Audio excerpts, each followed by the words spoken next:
सोने का अंडा देने वाली मुर्गी की कहानी। एक गांव में एक किसान अपने परिवार के साथ रहता था। उनका एक छोटा सा खेत था जहां वे दिन भर काम किया करते थे, किंतु कठोर परिश्रम के उपरांत भी कृषि से प्राप्त आमदनी उनके जीवन यापन हेतु पर्याप्त नहीं थी और वे निर्धनता का जीवन व्यतीत करने हेतु विवश थे। एक दिन किसान बाजार से कुछ मुर्गियां खरीद के लाता है। उसकी योजना मुर्गियों के अंडे बेचकर अतिरिक्त धन उपार्जन था।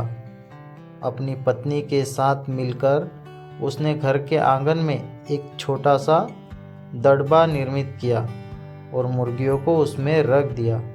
सवेरा होने पर जब उन्होंने दड़बे में झांककर देखा तो आश्चर्यचकित रह गए। वहाँ अन्य अंडों के साथ एक सोने का अंडा भी पड़ा हुआ था। किसान उस सोने के अंडे को अच्छी कीमत पर बाजार में बेच आया। अगले दिन फिर उन्होंने दड़बे में सोने का अंडा पाया। किसान और उसकी पत्नी समझ गए कि उसके द्वारा पाली जा रही मुर्गियों में से एक मुर्गी अद्भुत है, वह सोने का अंडा देती है।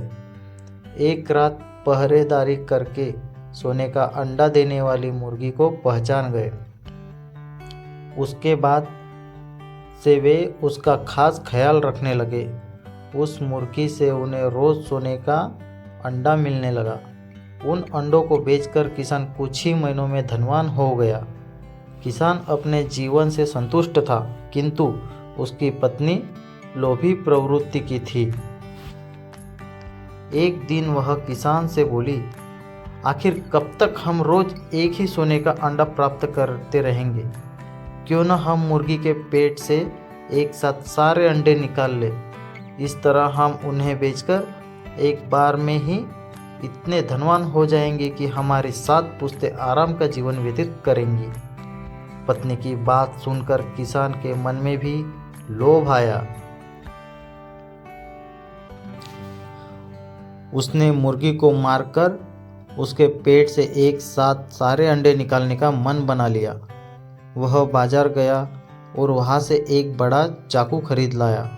फिर रात में अपनी पत्नी के साथ वह मुर्गियों के दड़बे में गया और सोने का अंडा देने वाली मुर्गी को पकड़कर उसका पेट काट दिया। किंतु मुर्गी भीतर से सामान्य मुर्गियों की तरह ही थी। उसके पेट में सोने के अंडे नहीं थे। किसान और उसकी पत्नी अपनी गलती पर पछताने लगे। अधिक सोने के अंडों के लोभ में पड़कर वे रोज मिलने वाले एक सोने के अंडे से भी हाथ धो बैठे। तो इससे क्या सीख मिलती है कि लालच बुरी बला है। लालच नहीं करना चाहिए।